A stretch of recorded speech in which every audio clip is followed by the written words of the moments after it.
All right, in this video, we'll be looking at how powerful shareable gems in Google Gemini can be for learning and also supporting us.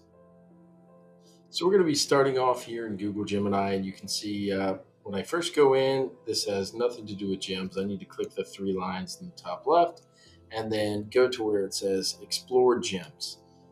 So gems are essentially pre-trained AI models where you can give them custom instructions to do whatever you want them to do. You can create a new gem by clicking here, but for the sake of saving us some time, I'm going to click into a gem that I've already created, just to talk you through some of the instructions for that. So you can see any gem you've already created shows up in this space right here. And I've got a really simple one right here called the magic interview. I'm just going to go back in and edit this. If I wanted to share this after I've made it, I can just use the share button here.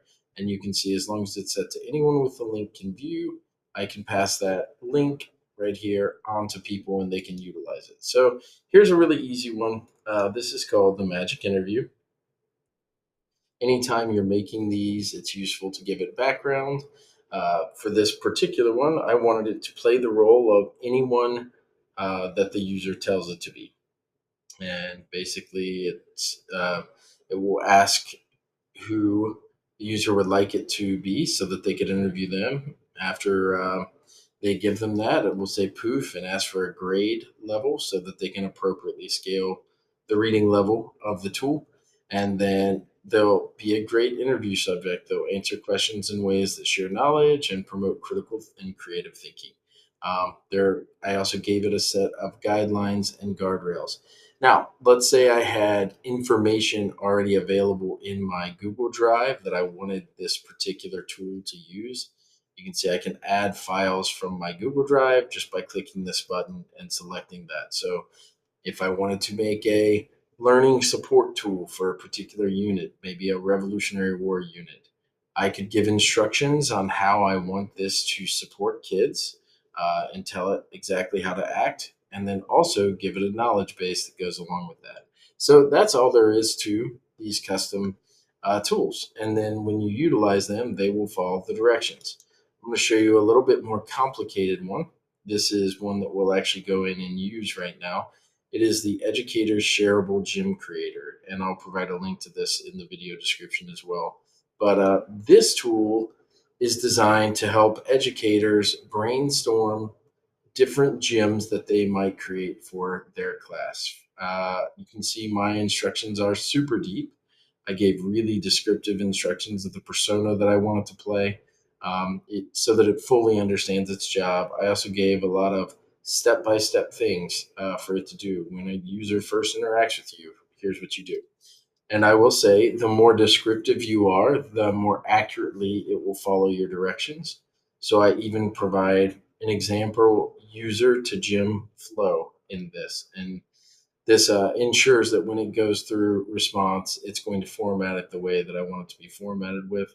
I also provided it with a knowledge base. This is essentially just a bunch of brainstorms for different ways that people could use Google Gyms.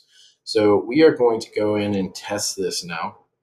And you can see, again, I can share this out, right? And I'm going to share that with you guys as a shareable link.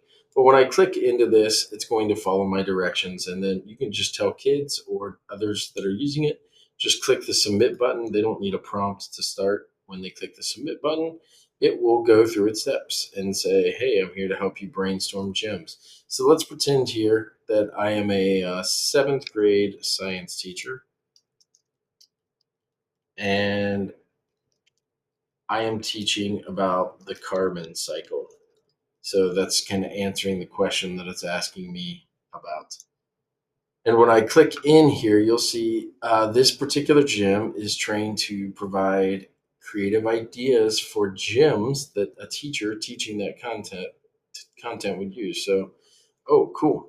We could create a gym that would let kids act like they're following along with a carbon atom's journey through the carbon cycle. I could create an ecosystem reporter gym, journalists embedded in an ecosystem, and interview the reporter to understand how the carbon cycle works. So those are pretty decent.